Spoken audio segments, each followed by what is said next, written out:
Hello guys, हमने last class में सीखा था सुप्रीमम और इन्फीमम के बारे में, जिसके अंदर सुप्रीमम था लीस्ट अपर बाउंड और इन्फीमम था greatest lower bound. Example number 7 हम लोगों का हो चुका था। अब हम करेंगे एग्जाम्पल नंबर 8।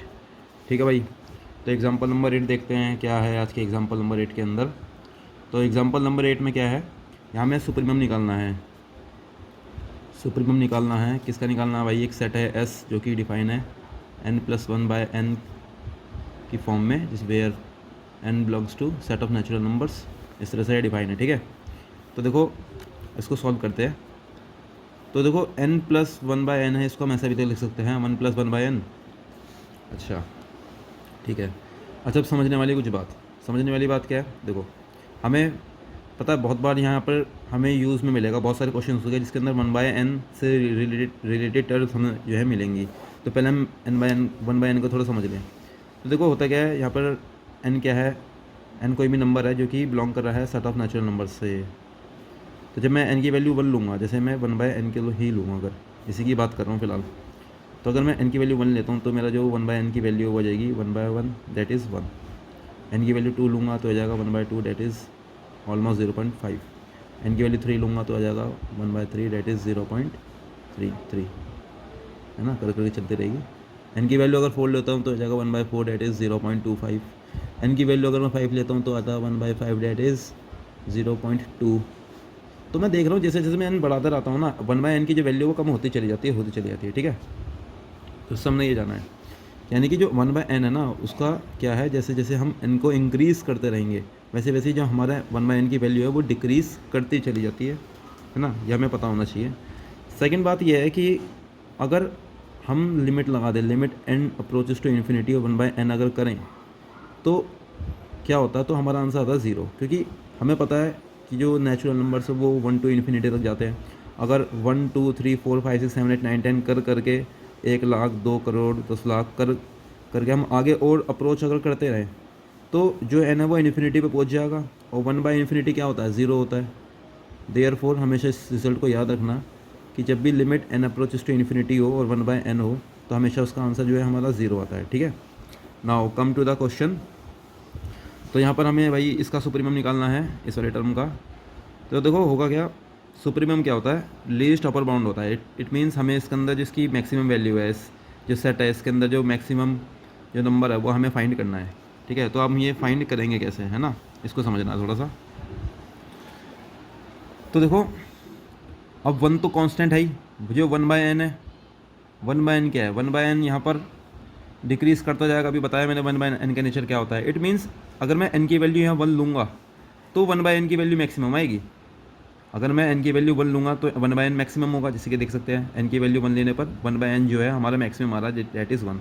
अगर मैं n की वैल्यू 2 लूँगा तो 0.5 आ रहा है ना, घटता जा रहा है। तो हम ऐसा कह सकते हैं कि इट मीन्स जो n की वैल्यू 1 है उस पर ये पूरे की टर्म जो है मैक्सिमम आएगी। ठीक है, क्योंकि 1 कांस्टेंट है और जो 1/n है इसी को ही n के चेंज होने से फ़र्क पड़ता है, और 1/n की जो मैक्सिमम वैल्यू वो आएगी 1 पर। तो इसलिए हम कह सकते हैं कि जो ये पूरा टर्म है इसकी जो मैक्सिमम वैल्यू है वो आएगी 1 पर। ठीक है, तो देखो होगा क्या, जैसे नेक्स्ट पेज पे अगर हम चलें, ठीक है, तो अगर मैं n की वैल्यू 1 लूँ तो जो मेरा 1+1/n है उसकी वैल्यू हो जाएगी 1 plus, that is 1+1, that is 2। ठीक है भाई, इसके अलावा अगर मैं कुछ भी लूँ, जैसे भाई मैं ले रहा हूँ 1/, है ना, जैसे मैंने n की वैल्यू 2 ले ली तो आ जाएगा मेरा 1+1/2, that is 3/2, that is almost 1.5। आप चेक कर सकते हैं, ऐसे n की वैल्यू बढ़ाते रहेंगे तो जो 1+1/n है उसकी जो वैल्यू है वो घटती चली जाएगी। ठीक है भाई, तो हमें सुप्रीमम निकालना है। तो होगा क्या, हमेशा मतलब क्लियरली हमें दिखाई दे रहा है। ठीक है, हमें ना थोड़ा सा आइडिया लेना होता है क्वेश्चंस को करने का, हमें पहले ही आंसर पता होना चाहिए तभी हम लिख सकते हैं उसको ढंग से। ठीक है, तो हम ये लिख सकते हैं, जैसे हम सॉल्यूशन अगर इस करें इस क्वेश्चन का तो हम इसे लिख सकते हैं, देखो भाई ये ऐसा है, इसको हम ऐसा लिख सकते हैं 1+1/n। और ये जो साइड टर्म है ना, ये या तो 2 से छोटी है 2 के बराबर है, जो कि सच भी है। 2 के बराबर होगी कब? जब n की वैल्यू 1 होगी, और 1 के अलावा कुछ भी वैल्यू हो n की 2 3 4 5 6 तो वो सारी की सारी 2 से छोटी ही होगी। और बेसिकली हमें सुप्रीमम में तो निकालना है ना, तो निकल तो गया। सो जो सुप्रीमम है, supremum of set S is 2। हो गया आंसर। अच्छा, तो थ्योरम से उन्हें भी डिस्कस कर लेते हैं। नंबर 1, अगर कोई सेट है और वो बाउंडेड अबव है, अगर वो बाउंडेड अबव है, भाई बाउंडेड अबव कब होगा? जब उसके अंदर क्या एग्जिस्ट करेगा? उसके अंदर अपर बाउंड एग्जिस्ट करेगा। अपर बाउंड जो एग्जिस्ट कर रहे हैं, अब उसमें अपर बाउंड एग्जिस्ट कर रहे हैं तो फिर लीस्ट अपर बाउंड भी एग्जिस्ट करेगा, और लीस्ट अपर बाउंड को ही क्या बोलते हैं? सुपरीमम, है ना। तो एकदम बेसिक सी डेफिनेशन है। तो क्या है कि अगर कोई सेट है वो बाउंडेड अबव है, अब बाउंडेड अबव वो है तो उसमें जो सुप्रीमम है या जो उसे बोल दो लीस्ट अपर बाउंड है वो एग्जिस्ट करेगा ही करेगा, है ना भाई, तभी तो वो बाउंडेड अबव है। सिमिलरली ये बाउंडेड बिलो के लिए भी है। अगर तो बाउंडेड बिलो कोई सेट है, ठीक है, तो इट मीन्स उसके अंदर क्या होगा? लोअर बाउंड जो है एग्जिस्ट करेगा,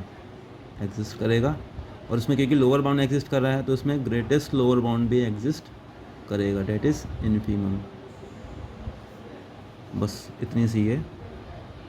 अब पढ़ते हैं हम एग्जाम्पल नंबर 9 की तरफ। तो एग्जाम्पल नंबर 9 की हम बात करेंगे। तो यहाँ पर इसमें हमें सुपरीमम निकालना है और इन्फीमम निकालना है। किसका? सेट एस का, जो कि डिफाइन है इस प्रकार से 1 + -1 की power n/n where n belongs to set of natural numbers. ठीक है भाई। तो देखो ये सिमिलरली उस क्वेश्चन की तरह ही है, बट यहाँ पर क्या होगा कि ना, जब भी n की वैल्यू हमारे पास इवन होगी तब तो ये पॉजिटिव हो जाएगा, है ना। -1 की पावर अगर ऑड होगी, सॉरी इवन होगी तो -1 + 1 को हो जाएगा, और अगर ऑड होगी तो -1 रहेगा। इट मीन्स मैं क्या कहना चाह रहा हूँ? मैं कहना चाह रहा हूँ कि इसे ये लिखा हुआ 1 + -1 की पावर n/n है। तो जब ये चीज़ हमारी इवन होगी, है ना, व्हेन n इज़ इवन, ये भी इवन नंबर होगा, तो जो हमारा ये वाली जो टर्म है ये क्या हो जाएगी? 1 + 1/n। और सिमिलरली जब ये ऑड होगी, व्हेन n इज़ ऑड, जब n ऑड होगी तो हो जाएगा 1 - 1/n। इस तरह से हमारे यहाँ फंक्शन करने वाला है, ठीक है। तो अब हमें पता करना है भाई इसके अंदर सुप्रीमम और इन्फीमम क्या होगा, ठीक है। देखो दो केस बनेंगे। जब 1 होगा, जब n की वैल्यू 1 होगी तो ऑड में कूदेगा, और जब n की वैल्यू 2 होगी तो इवन में, ऐसे कर करके ऑड इवन ये चलता रहेगा, ठीक है। तो अब बात है कि सुप्रीमम इन्फीमम निकाले कैसे। देखो इसे निकालने का बुक में जो तरीका दे रखा है, बुक में इन्होंने डायरेक्टली किया हुआ है, ठीक है। बुक में इन्होंने ना, जो जिसने भी बुक लिखी है उसने दिमाग में ही सोचा हुआ है सारी की सारी बात, लेकिन बात यह है कि हमें कैसे पता चलेगा। तो देखो हम पहले इसका रफली आइडिया लेते हैं। आप अगर क्वेश्चन सीख गए ना तो एक बार आप बुक को जब भी आप पढ़ोगे तो आपको समझ में आ जाएगा कि आखिर उसने किया कैसे है, ठीक है, उसमें वो चीज़ आई कैसे है। मेरा इस वीडियो को बनाने का माध्यम ये है कि मैं एक्सप्लेन कर सकूँ चीज़ों को कि वो चीज़ आखिर आई कैसे, है ना, कंसेप्ट्स को एक्सप्लेन कर सकूँ वो सब। बाकी बुक है, आप उसको भी रीड करते रहिए, आपको पता चल जाएगा कि उसने किया कैसे है। जैसे अगर मैं बुक को ही दिखाऊं तो देखो बुक वालों ने क्या काम किया हुआ है, यहाँ पर इन्होंने डायरेक्ट लिखा हुआ है नोट डैट ऑल, है ना। तो इसने डायरेक्ट लिख दिया है कि देखो 1 + 1/2 = 3/2। अब बच्चे का यही दिमाग ख़राब होना शुरू हो जाता है कि इन्हें कैसे पता चला कि 1/2 लेना है 3/2, और फिर इन्होंने डायरेक्ट लिख दिया ऑल्सो 3/2 बिलोंग्स टू एस। वो तो बात ठीक है। Hence every upper bound of set must be greater than और equal to 3/2, hence 3/2 supremum of S. अब बच्चा परेशान कि भाई इन्हें कैसे पता चला कि हमें ऐसा ऐसा लेना है। तो ये इसको ही मैं डिस्कस करूँगा, है ना, मैं बताता हूँ इसकी ये चीज़ आखिर आई कैसे हैं। तो देखो कहानी कुछ इस प्रकार से है कि इसकी कुछ इस प्रकार से है कि जैसे हम एक काम करते हैं, ऑड वाला केस लेते हैं, ठीक है। जब भी ऑड वाला केस होगा तो देखो ये हो जाएगा 1/n, ठीक है। तो इसके अंदर जो इसकी मैक्सिमम वैल्यू होगी ना वो क्या होगी, इसकी जो मैक्सिमम वैल्यू देखो जब 1/n को लेते हैं ना, क्योंकि 1 तो कांस्टेंट है इधर, तो 1/n की हमें पता है कि जो इसके अंदर मैक्सिमम वैल्यू इसकी जो आती है वो क्या आती है, इसकी जो मैक्सिमम वैल्यू आती है वो हमारी आती है 1 when n is equal to 1, है ना, ऑड वाला केस है। और जब हम इन्फिनिटी पे चले जाते हैं तो क्या होता है कि इसकी जो मिनिमम वैल्यू वो हमारी 0 आती है, ठीक है, हमने अभी डिस्कस किया था। तो यानी कि जो 1/n है ना वो 0 से लेके 1 तक के बीच में जो है इसकी वैल्यू वेरी करती है। मैक्सिमम इसकी 1 आती है, मिनिमम इसकी 0 आती है, ठीक है। तो अगर हम इसकी बात करें, इस वाले टर्म की बात करें तो हमें पता है कि जो ऑड नंबर्स हैं वो 1 से शुरू होगा, 1 है ना, 1 3 5 7 से, ठीक है। तो जो 1 है, 1 पर जो इसकी वैल्यू होगी वो क्या होगी, 1 माइनस 1/1 डेट इज़ 0, है ना। और अगर हम आगे और बढ़ते चले जाएंगे, है ना, जैसे 1 3 5 7 ऐसे कर करके इन्फिनिटी तक कर जाएंगे, है ना, तो उसकी जो क्या हो जाएगा, 1 माइनस 1/इन्फिनिटी डेट इज़, उसके सकते हैं 1 माइनस 0 डेट इज़ 1। तो मतलब इससे हमें पता चल गया कि इसकी जो यहाँ पर मिनिमम वैल्यू है ना वो हमारी 0 है, ठीक है, ये मिनिमम वैल्यू है। और जो मैक्सिमम यहाँ आ सकती है ना वो क्या आ सकती है, वो हमारी 1 आ सकती है, ठीक है, ये मैक्सिमम है ना इस केस के अंदर। अगर हम इवन का केस लें तो जाएगा 1 + 1/n, ठीक है। अब इवन नंबर, हाँ यहीं पे हमें ध्यान रखना है, इवन नंबर जो शुरू होता है वो कहाँ से शुरू होता है, वो हमारा शुरू होता है 2 से, है ना। तो 2 4 6 8 ऐसे चलता रहेगा। और हमें पता है कि जो 1/n है वो एक डिक्रीजिंग टाइप की जो है टर्म है, डिक्रीज़ करती रहती है। और हमें शुरुआत कहाँ से करनी है, 2 से, क्यों भाई, ठीक है। तो 2 से हमें शुरुआत करनी है। तो इसका मतलब जो 1/2 है ना, सिंपल से आइडिया ले सकते हैं, जैसे 1/2 है वो ग्रेटर होगा 1/4 से, ग्रेटर होगा 1/6 से, ऐसे ऐसे चलता रहेगा। क्योंकि अभी मैंने बताया जो 1/n जो टर्म होती है उसमें क्या होता है, जैसे जैसे n इंक्रीज़ करता रहता है वैसे वैसे जो 1/n है वो डिक्रीज़ करता चला जाता है। खैर अब आते हैं इसके ऊपर। तो देखो होगा क्या, जब हमें अगर मैक्सिमम निकालनी है ना, इसके अंदर जो 1 + 1/n है इसकी अगर हमें मैक्सिमम वैल्यू निकालनी है तो क्या होगी, 1 + 1/2, क्योंकि ये वाली चीज़ यहाँ मैक्सिमम है ना, देखो मैक्सिमम है, तो जाएगा 3/2, ठीक है। इट मीन्स इसकी जो मैक्सिमम वैल्यू क्या है, यही है, ठीक है, 3/2 ये इसकी क्या है, मैक्सिमम वैल्यू। अच्छा मिनिमम निकालनी हो तो देखो इसमें भी यही होगा, क्या होगा, 1/n की जो मैक्सिमम वैल्यू क्या जाएगी, इन्फिनिटी तक जाएगी, और 1 है ना, n की वैल्यू जो है इन्फिनिटी तक जाएगी, तो 1/n क्या हो जाएगा, 0 हो जाएगा, 1 + 0 डेट इज़ 1, इसकी क्या है, मिनिमम वैल्यू है, ठीक है। तो अगर हम पूरे की कॉन्क्लूजन की बात करें तो देखो हमें एस सेट चाहिए ना, जो कि इस तरह से डिफाइन है, 1 + -1n/n बिलोंग्स टू n, ठीक है। तो इसके अंदर मैंने तो जैसे तोड़ के बताया कि यहाँ मैंने ऑड वाला केस ले लिया, फिर मैंने इवन वाला केस ले लिया, लेकिन जो ऐसा है उसके अंदर तो दो आएंगे ना, इवन और ऑड मिला करके आएंगे। तो क्या होगा, देखो हम एक कॉन्क्लूजन ले सकते हैं, जब भी ऑड टर्म्स होंगी तो उसके अंदर जो मिनिमम वैल्यू है वो 0 है और जो मैक्सिमम है वो 1 है। सिमिलरली इधर भी जो मिनिमम है, इसके अंदर जो मिनिमम है वो 1 है और मैक्सिमम है 3/2। तो ओवरऑल उन दोनों को मिला करके हम कह सकते हैं कि जो मैक्सिमम वैल्यू हमारी आई है वो आई है 3/2, ठीक है। मैक्सिमम जो है 3/2 आई है, और जो मिनिमम है, जो हमारी मिनिमम वैल्यू है वो कितनी है, अब इसके हिसाब से तो मिनिमम 0 है, उसके हिसाब से 1 है, तो 0 और 1 में कंपेयर करें तो कौन छोटा हुआ, 0, तो मैक्सिमम वैल्यू इसके अंदर 0 है, ठीक है। अगर मैं थोड़ा रफली आइडिया दूँ ना तो देखो एस जो सेटअप है ऐसा बनेगा, जैसे इसका नाम 1 लेंगे तो हमारा आंसर आएगा 0। उसके बाद जब यहाँ पर 2 लेंगे तो जाएगा 1 + 1/2 डेट इज़ 3/2। उसके बाद जब 3 लेंगे तो जाएगा 1 - 1/3 डेट इज़ 2/3, है ना, ऐसे कर करके बढ़ता रहेगा आगे तक। तो वही हमें पता चल चुका है कि इसके अंदर क्या है, 3/2 और 0। तो क्या होगा, हम इसको लिखेंगे कैसे आखिर, फाइनली हम इसको कैसे लिखेंगे, हम लिख देंगे कि देखो हम ऐसे लिख देंगे कि जो सारी के सारी टर्म्स हैं वो 3/2 से क्या है, 3/2 से 3/2 इज़ ग्रेटर देन और equal to x for all x belongs to s, ठीक है भाई। ये लिखने का तरीका होता है पेपर में ना, पेपर में कभी भी हमें ऐसे लिखना होता है, ठीक है। तो हमने दिखा दिया कि भाई या तो 3/2 होगी या 3/2 से सारी छोटी टर्म्स होंगी जितने भी s के अंदर बिलोंग है। सिमिलरली हम ऐसे लिख देंगे 0 less than equal to x for all x belongs to s। तो फाइनली हम ऐसा कह सकते हैं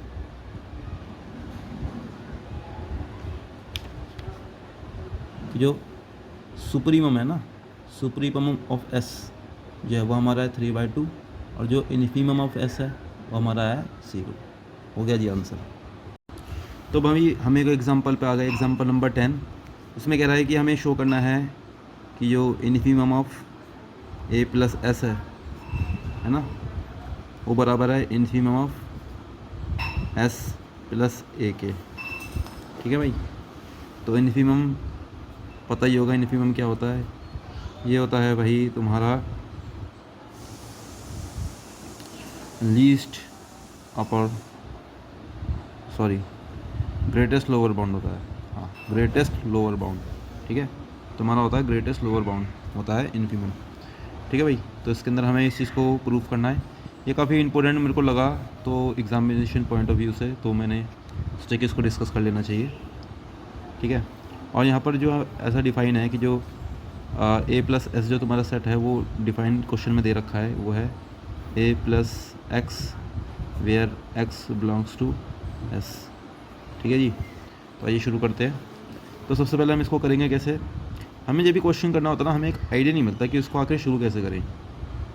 तो जब हम बहुत सारे क्वेश्चन की प्रैक्टिस वगैरह करते रहते हैं, उन्हें देखते रहते हैं, तो हमें आइडिया मिलना मतलब लग जाता है, शुरू हो जाता है कि हम ऐसे ऐसे इसको कर सकते हैं।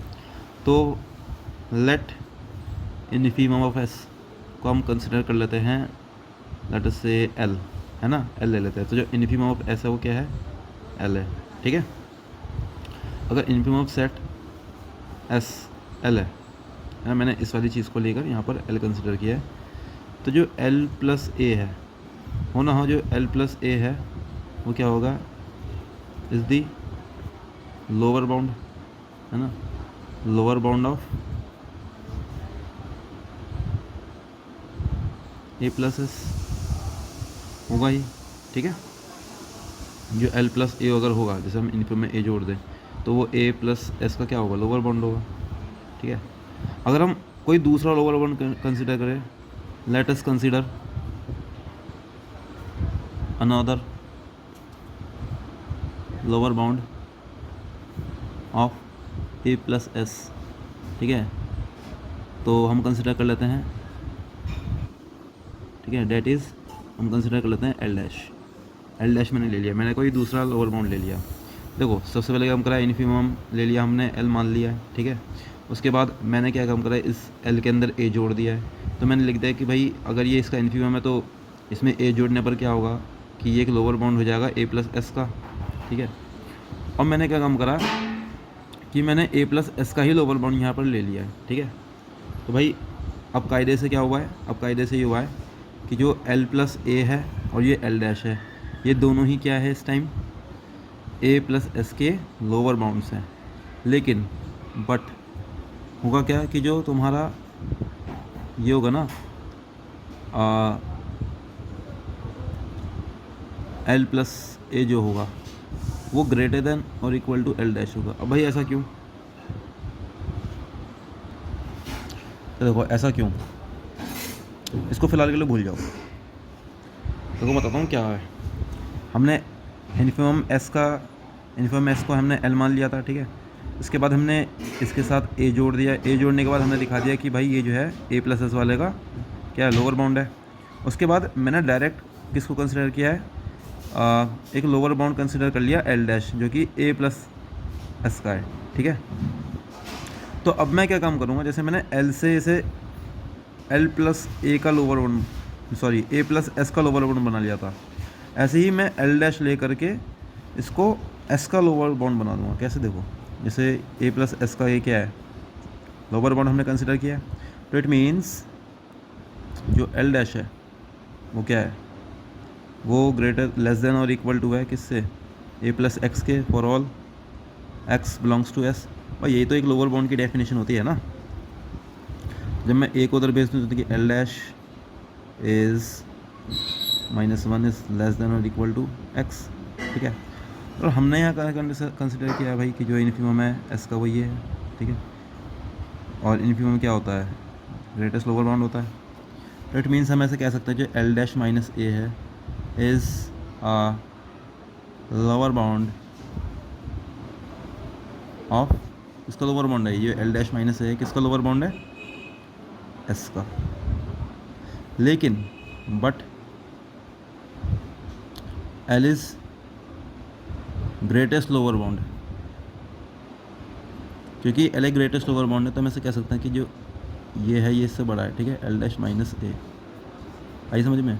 कुल मिला के देखो यहाँ पर खेल क्या किया गया है, पहले इसका इन्फिमम मान लिया एल एस का, ठीक है। उसके बाद यहाँ पर इसमें ए जोड़ करके इसका लोअर बाउंड बना दिया गया है ए प्लस एस का। फिर ए प्लस एस का लोअर बाउंड कंसिडर कर लिया एल डैश, और एल डैश को इस फॉर्म में लिख करके हमने इसको लोअर बाउंड बना दिया एस का, ये किया हुआ है। और फाइनली जो हमारे पास रिजल्ट निकल करके आया है वो ये आया है कि जो एल है ना वो ग्रेटर दैन और इक्वल टू है एल डैश माइनस ए के। क्यों है भाई? क्योंकि एल एक ग्रेटेस्ट लोअर बाउंड है, लोअर बाउंड दोनों ही है बट एल एक ग्रेटेस्ट लोअर बाउंड है किसका? एस का, ठीक है भाई। तो इससे हम इसका फाइनल कॉन्क्लूजन निकालेंगे। तो फाइनल कॉन्क्लूजन निकलेगा कि जो एल है एल एस है ना, ये तो हमने भी लिखा ही था, तो ए को दबेज देंगे तो ए प्लस है ना L plus A L dash, ठीक है भाई। हाँ, तो यहाँ पर एल डैश क्या है अभी बताया, एल डैश हमने क्या कंसिडर किया कि ए प्लस एस का ये क्या है? लोअर बाउंड है, ठीक है। लेकिन यहाँ पर ये कंडीशन हो गई, इट मीन्स कि ये वाली जो चीज़ है ना, ये वाली जो चीज़ है ये जो है ये है ग्रेटेस्ट लोअर बाउंड किसका? ए प्लस एस का। और हमें यही तो प्रूफ करना था, है ना। Infimum of A plus S is equal to L plus A that is equal to infimum of S plus में ए। तो हो गया प्रूफ। तो आई होप ये आपको ये प्रूफ समझ में आ गया होगा, ठीक है। तो आज के लिए बस इतना ही रखते हैं। Thanks for watching.